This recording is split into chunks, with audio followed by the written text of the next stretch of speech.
আমার প্রিয় খ্রিস্টীয় বন্ধুরা, আপনাদের প্রত্যেককে প্রভু যিশু নামে স্বাগত জানাই।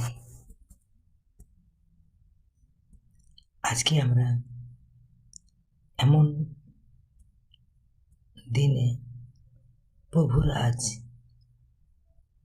গুড ফ্রাইডে ও পবিত্র শুক্রবার, আর আজকের বিষয় আমরা নিয়ে এসেছি একটি আধ্যাত্মিক আলোচনা ও বাইবেল ব্যাখ্যা এবং বিশেষ প্রার্থনার মাধ্যমে। আজকের বিষয় ও প্রচারের টাইটেল, কালভেরির প্রেম, যীশুখ্রিস্টের শেষ সাতবাণী ও আমাদের মুক্তি।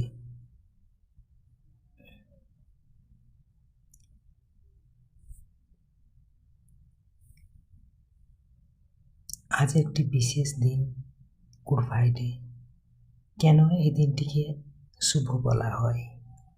যেখানে আমাদের প্রভু যীশু খ্রিস্টকে অমানবিক যন্ত্রণার মধ্য দিয়ে ক্রুশে প্রাণ দিতে হয়েছিল। আজ আমরা আলোচনা করব সেই কালভেরি পাহাড়ের ত্যাগ, যিশুর শেষ সাতটি বাণী এবং কিভাবে সেই রক্ত আমাদের পাপ থেকে মুক্তি দিয়েছে। পুরো ভিডিওটি শেষ পর্যন্ত দেখুন এবং আমাদের সাথে প্রার্থনায় যোগ দিন। আসুন আমরা প্রথম পর্ব বা প্রথম পাঠ আমরা এখন দেখি। গেতসিমানি থেকে কালভেরি। প্রভু যিশুর বন্দী হওয়া এবং যন্ত্রণার শুরু। আমরা শাস্ত্র থেকে একটি বাক্য দেখি। শাস্ত্র থেকে বাক্যটি নেওয়া হয়েছে লুক 22 অধ্যায় 44 পদ। যেখানে তাঁর ঘাম রক্তের বিন্দুর মতো ঝরছিল, এটি ছিল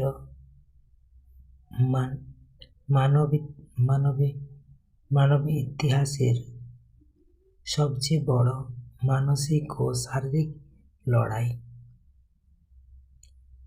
প্রভু যিশু জানতেন সামনে কি কঠিন সময়, তবুও তিনি পিতার ইচ্ছার কাছে নিজেকে সঁপে দিলেন। আমাদের জীবনে যখন কঠিন সময় আসে, আমরা কি পারি বলতে? আমরা ইচ্ছা নয়, তোমারই ইচ্ছা পূর্ণ হোক। আমরা এখন 3 নম্বর পাঠ দেখি। ক্রুশবিদ্ধ, প্রভু যিশুর শেষ সাত বাণী। প্রতিটি বাণীর পর সংক্ষিপ্ত ব্যাখ্যা দিতে আমরা এখন সংক্ষিপ্ত ব্যাখ্যা দেব। ক্ষমার বাণী। পিতা, এদের ক্ষমা করো, কারণ এরা জানে না এরা কি করছে। এই পদটি আমরা পাই লুক তার 23 অধ্যায় 34 পদে। শাস্ত্রে আমরা লুক 23 অধ্যায় 34 পদে এই বাক্যটি পাই, পিতা, এদের ক্ষমা করো, কারণ এরা জানে না এরা কি করছে। তো আমরা এই বাক্য থেকে শিক্ষা পাই, চরম যন্ত্রণার মাঝেও শত্রুকে ক্ষমা করার এক অনন্য উদাহরণ। মুক্তির প্রতিশ্রুতি। আমি তোমাকে সত্যি বলছি, আজই তুমি আমার সাথে পরম দেশে থাকবে। এই বাক্যটি নেওয়া হয়েছিল লুক 23 অধ্যায় 43 পদ। সম্পর্কের টান। নারী, এই দেখো তোমার ছেলে, এই দেখো তোমার মা। যখন শাস্ত্র থেকে বাক্য, যোহন 19 অধ্যায় 26 থেকে 27 পদ। বিচ্ছেদের আর্তনাদ। হে আমার ঈশ্বর, হে আমার ঈশ্বর, কেন তুমি আমায় পরিত্যাগ করলে? এই বাক্যটি নেওয়া হয়েছে মথি 27 অধ্যায় 46 পদ। আমাদের পাপের বোঝা কাঁধে নেওয়ার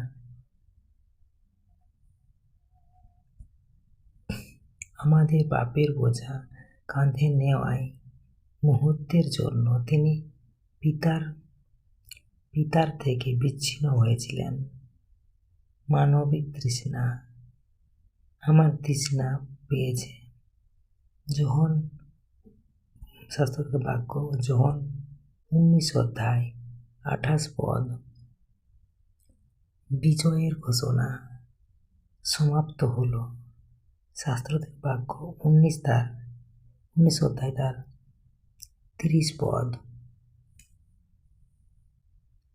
এটি পরাজয় নয়, বরং পাপ ও মৃত্যুর উপর বিজয়ের ঘোষণা। মুক্তির ঋণ শোধ হয়েছে। সমর্পণ। পিতা, তোমার হাতেই আমি আমার আত্মা সমর্পণ করছি। লুক 23 অধ্যায় 46 পদ। এই যে প্রভু যীশু 7টি বারে যখন ক্রুশ অবস্থায় থাকাকালীন এই বাক্যগুলি বলেছিলেন, সে প্রতিটি বাক্যই আমাদের জীবনে একটা বড় রকমের আশীর্বাদ স্বরূপ বা আমাদের শিক্ষা পাওয়ার মতো এই বাক্যগুলি বা বাণীগুলি প্রভু যীশু উল্লেখ করে গেছেন, বলে গেছেন। তো আমরা এখানে এবারে চারের পয়েন্ট, তৃতীয় পর্ব আমরা এখন দেখি। তৃতীয় পাঠ, গুড ফ্রাইডের আধ্যাত্মিক তাৎপর্য। গুড ফ্রাইডের আধ্যাত্মিক তাৎপর্য। আমরা শাস্ত্র থেকে একটি বাক্য দেখি, যিশায় 53 অধ্যায় থেকে আলোচনা। আমাদের এই অপরাধের জন্য তাকে বিদ্ধ করা হলো।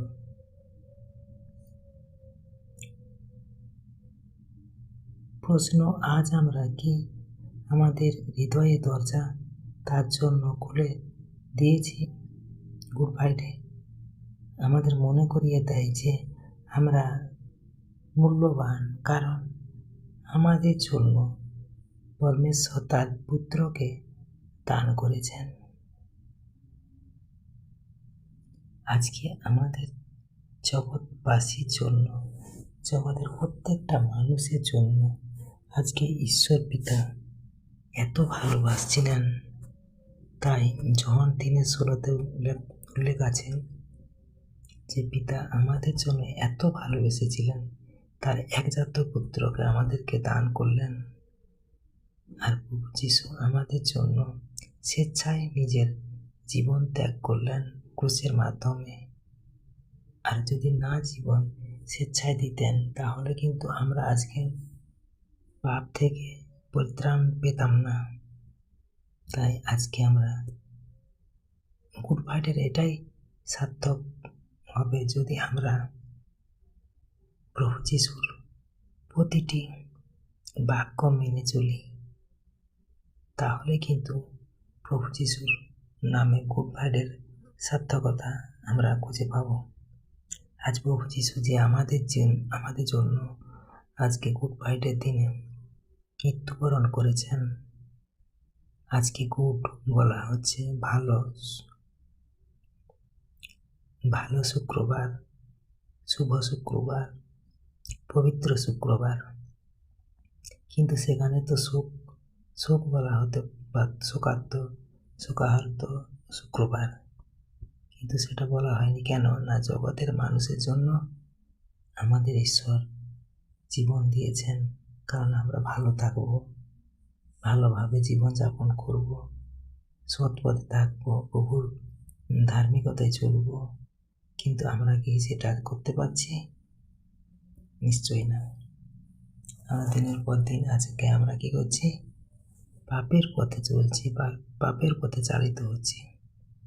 আজকে প্রভু বারে বারে চাইছেন, ডাকছেন, আলিঙ্গন করার জন্য আহ্বান করছেন যে তোমরা এসো আমার কাছে, আমি তোমাদের সমস্ত দিক থেকে রক্ষা করব। আমরা যত জন্মের পর থেকে যত ভুল ত্রুটি পাপ অপরাধ করে আসছি, সমস্ত কিছু থেকে আমরা উদ্ধার পাব, পরিত্রাণ পাব।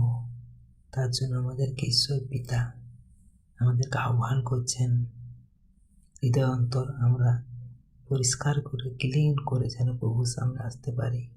কিন্তু আমরা এখনো কি সেটা পাচ্ছি সবাই? নিশ্চয়ই নয়। তো ঈশ্বর তার আপনার বাক্যে প্রত্যেকে আশীর্বাদ করুন। আমেন। জয় ঈশ্বর। আসুন আমরা এখন আজকের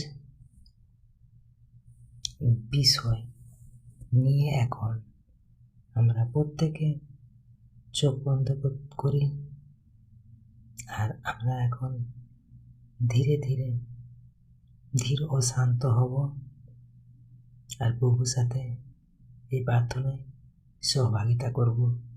আসুন এই প্রার্থনার মধ্যে আমরা এখন সেই পিতা, পুত্র, পবিত্র আত্মাকে আমরা আমাদের মনের কথা খুলে বলি এই গুড ফ্রাইডের দিনে।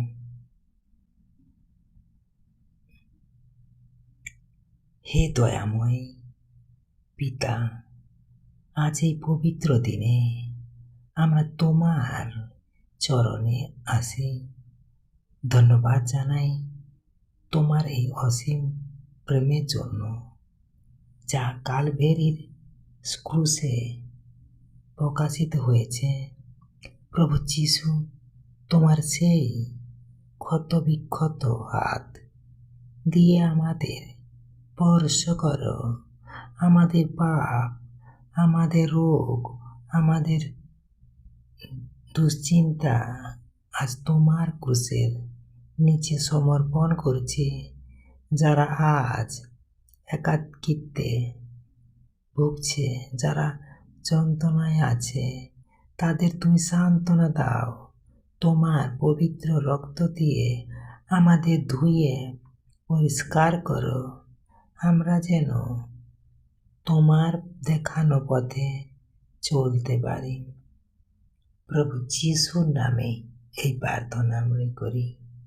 Amen, amen, amen. জয় যিশু। Praise the Lord. আমার খ্রিস্টীয় বন্ধুরা, প্রভু যিশুর মৃত্যুতে সব শেষ হয়নি বা সব শেষ হয়ে যায়নি, কারণ তিনি মৃত্যুঞ্জয়ী।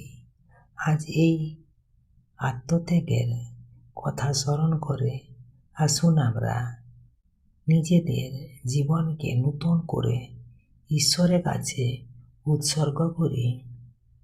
ভিডিওটি ভালো লাগলে শেয়ার করুন, যাতে অন্যরাও এই আশীর্বাদ পায়। এবং জিসাস ভয়েস চ্যানেলের সাথে থাকার জন্য ধন্যবাদ।